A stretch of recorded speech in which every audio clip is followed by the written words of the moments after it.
TNA World Tag Team Title 4-way match. This is ABC, Ice Austin, Chris Bay successfully defending their titles against grizzled young veterans, the Rascals, Mike Bailey, and the substitution Laredo Kid, because Trent Seven couldn't make a flight, I believe.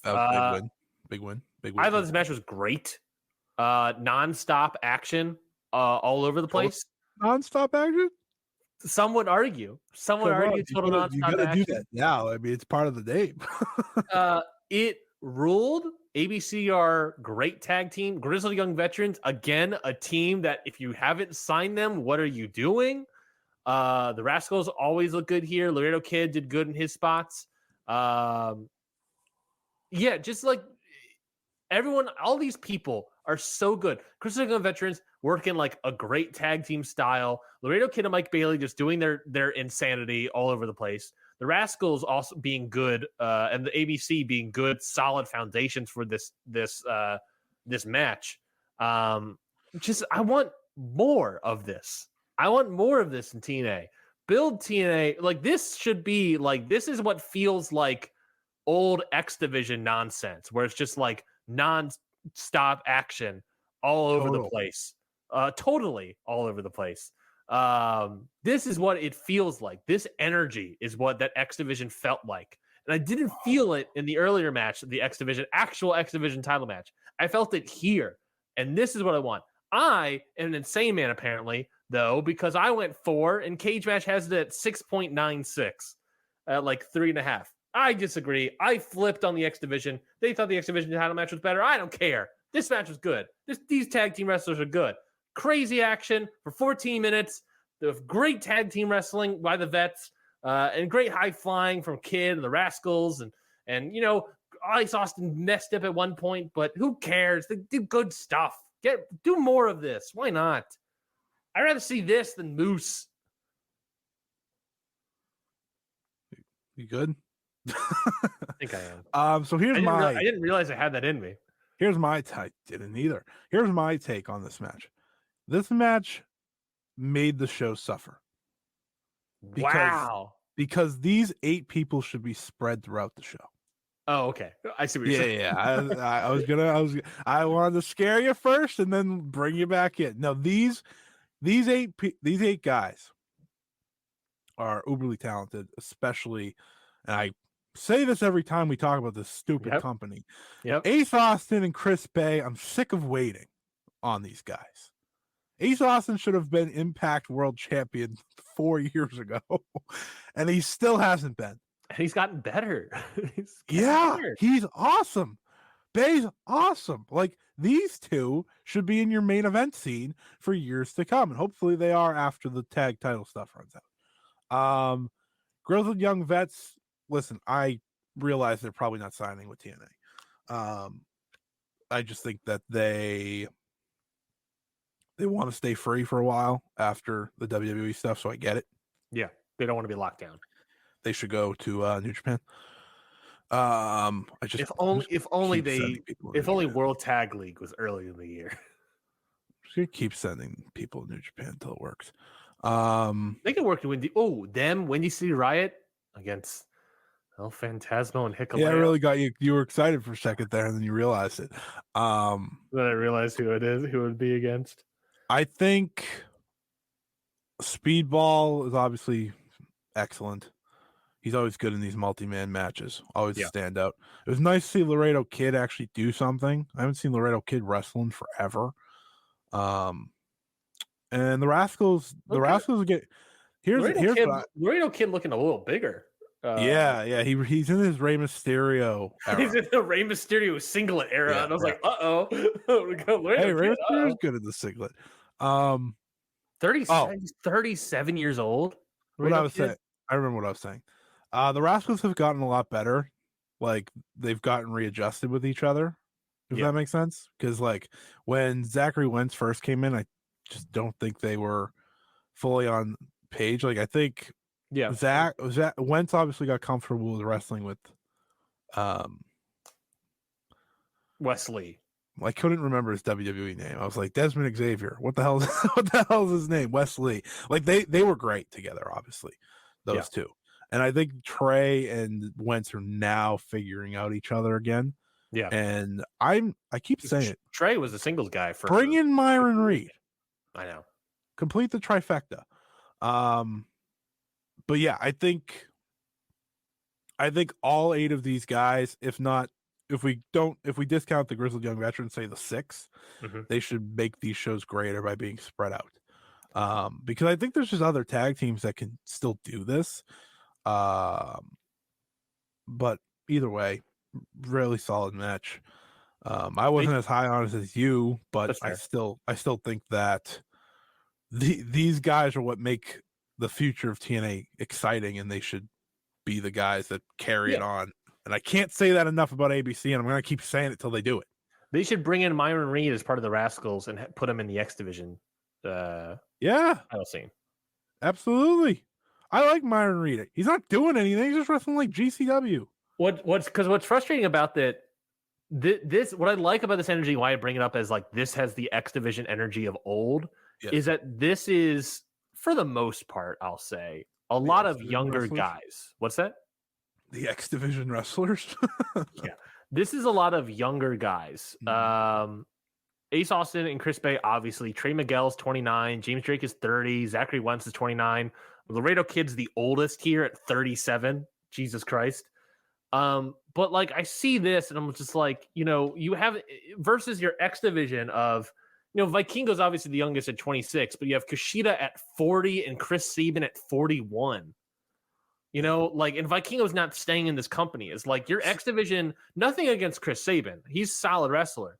But like this doesn't, the X Division title scene doesn't give me X Division title scene of old. It's the tag division that's doing that. And this is what they need to focus on and showcase more. Chris Sabin's more of a main event style wrestler now. That makes sense. Like he just, because he doesn't have the same speed, but he's still great. I think overall, but here's the thing. I also want Ace and Bay to not have to be in the X Division forever. So it's like that pickle, right? I put Steve Macklin somewhere, anywhere. Here's the problem with TNA. Okay. They got a lot of older guys now that I'm looking at the roster, by the way. They do, but like wrestling has a lot of older guys.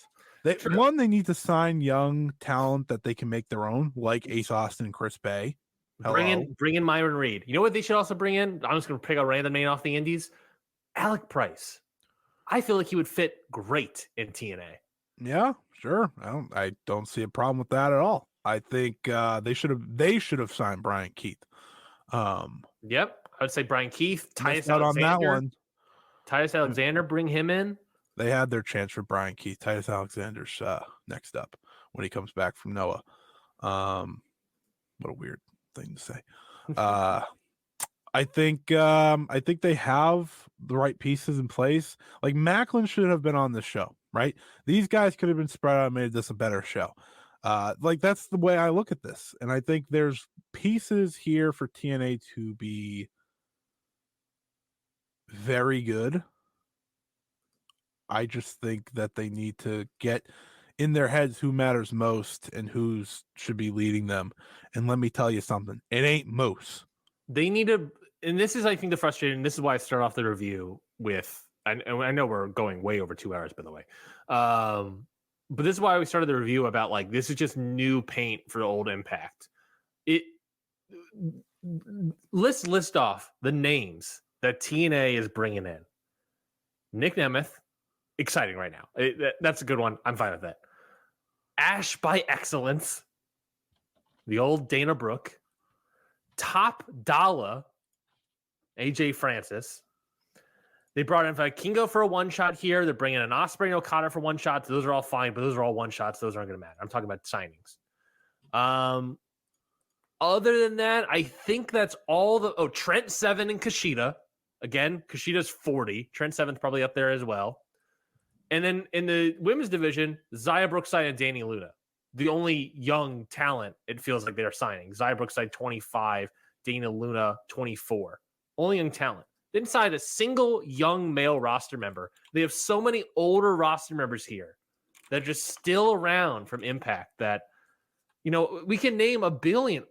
Jordan Oliver, sign him. Alec Price, Titus Alexander, Brian Keith. You can't sign him anymore probably, but there's so many other young indie guys out there that aren't being used at all. Yeah. And that you can easily fill up an X division with. Have them all face each other. They should be the home for. I said this to you last night, I think. Like, why are they not the home for the New Japan Strong guys that don't do anything besides New Japan Strong? Jeff Bugenhagen brought up a great Southern. Bad Dude Tito? No, Bojack on the Indies. Oh, Bojack's good. That'd be a solid bet as well. There's just so many young indie guys out there right now that are really killing it on the Indies that TNA is honestly the spot that should be signing up all these people, and TNA is not. Why are the Strong guys not on TNA? That's a great point. Bad Dude Tito. Why aren't you bringing in Fred Rosser and Bad Dude Tito and Tom Wall? Tom Wall is doing MLW again. But why aren't you bringing in Fred Rosser and Bad Dude Tito and Kevin Knight and right? Like, yeah, they make the most sense here. Kevin Knight was there. Yes. Last night. Wait, last night? Yeah, he took a picture in the crowd. That's frustrating. Is he injured or something? What's happened with him? I don't know. Maybe he goes there and teams with Kushida. Maybe tomorrow or tonight. Yeah, that could be it. Kevin Knight would be another great person to have. Like, oh my God. Yeah. You and I, we just named 5, 6, 7 people that can easily create an X Division roster that would all be super cheap. And they're probably, honestly, and no offense to him, I think he's a great get for what this company could use right now. You can probably sign all 6 of those people for a cheaper price tag than Nick Nemeth. Hey. Again, no offense to Nick Nemeth. We're not attacking the most wanted right now. He is a more valuable signing. I get it. But I think that you can bring in 6 X Division roster members that can give new blood, new life into this company that they have. I think they could still do that with Nick Nemeth. That's the thing. They've been talking about, we have the money. You just do it then. Yeah. Yeah. Oh my God. Oh, we have the money. We're throwing out money at Okada, throwing out money at Ospreay. Okay. Something tells me you didn't sign Nick Nemeth for every dollar you were giving Will Ospreay. Yeah, that would be shocking. If I heard that, I would be upset. I'm like, you kidding me with that? Nick Nemeth got paid a lot of money for a lot of years. Oh yeah. I don't think he's out here looking for the money. He's doing every date under the sun, essentially. Another guy that isn't like, I don't think he's young, or at least like, I don't think he's young. I don't think he's young, but he has been around. Oh, he actually is super young. Oh, Adam Priest is another guy in like the Southern territories I would bring in. He would be a great small heel roster guy that would work great in the X Division. I get that he would fit he'd fit the mold of like the Petey Williams type guys, Yes. Oh my God. We just named a crap ton of great roster members why are these all people? This is a great roster of indie guys. You just scoop up real quickly and start Next Division with. Make their own. It's about making instead, we're signing top dollar. Like, I don't know why they saw Ace Austin and what he became by signing him, and we're like, yeah, let's never do that again. Yes. Why? Why? It is seemingly not in Scott D'Amore's interest to do stuff like this. Well, it's in mine. My name's Scott, so that should matter.